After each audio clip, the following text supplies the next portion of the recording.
أنا اللي صعب عليا بقى في حكاية نرجس يوسف اللي كل ما يسألها فين أهلي تقول له أنت ابني، لحد ما قربت تجلط الواد.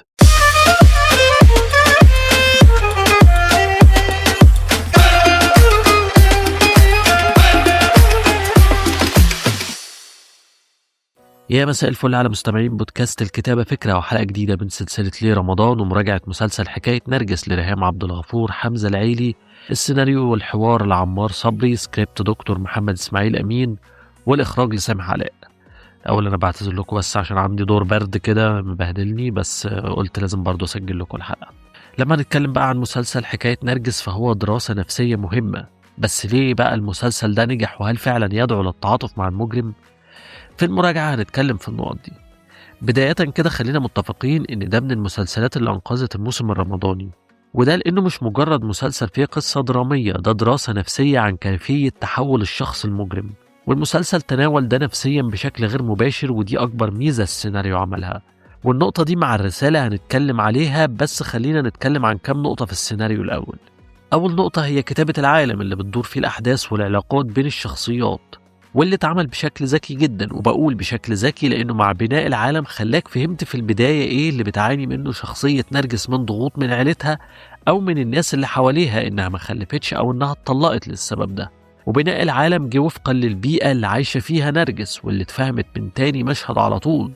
ممكن حد يقول لي إن ده منطقي، خصوصا وإن المسلسل متاخد من قصة حقيقية، لكن يحسب للسيناريو إنه قدر يدخلك في العالم ده ويخليك تفهم إيه اللي تعرضت له نرجس، وتفهم طريقة نرجس نفسها إنها شخص بسيط، وده بان من المشاهد اللي بتروح فيها عند المقامات، وده عشان يبين العقليات عاملة إزاي، مش ترويج للتبرج بالأضرحة زي ما اتقال.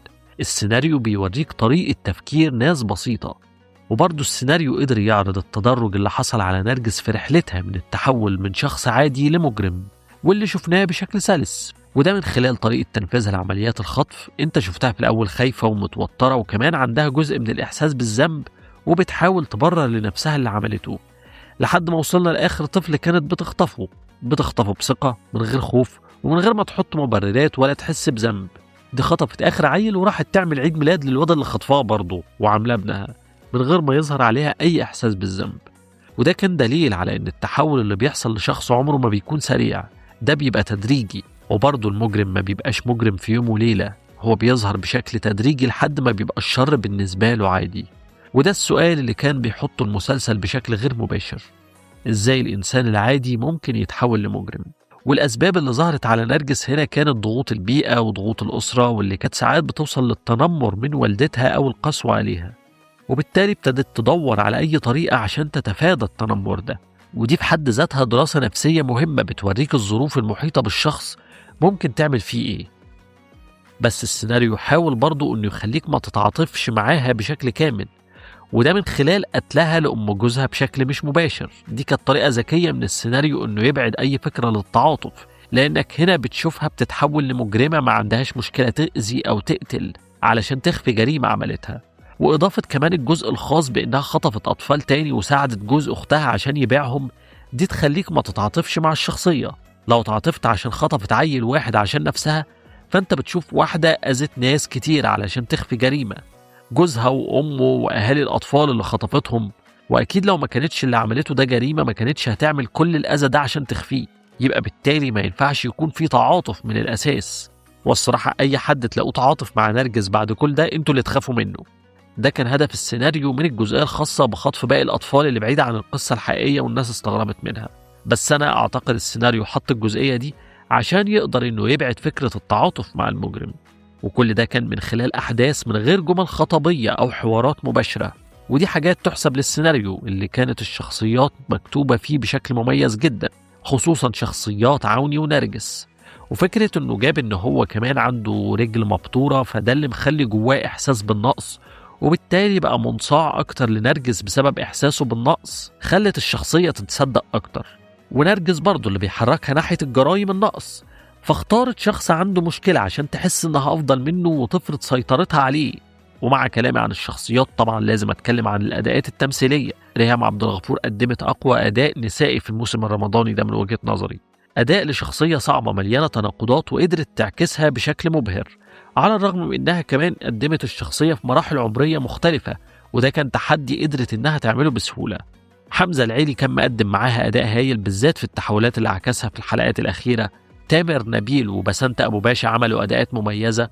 يوسف رأفت صعبان عليا في كل أدواره، يعني هو متقدر كده على طول، بس قدر في حلقتين يوريني كل العذاب اللي شخصيته بتعاني منه بسبب اللي مرت بيه، وده كان بأحسن شكل وهو من الممثلين الشبان الموهوبين. سماح أنور قدمت واحد من أحسن أدوارها خصوصا في الحلقات الأخيرة. إخراج سامح علاء بيقول إننا قدام مخرج كبير وعينه حلوة. الراجل قدم كادرات حلوة وقدر يعكس شكل البيئة الفقيرة اللي بتعيش فيها شخصيات المسلسل، وبشكل ما يبقاش منفر، بشكل يخليك شايف الصورة حلوة.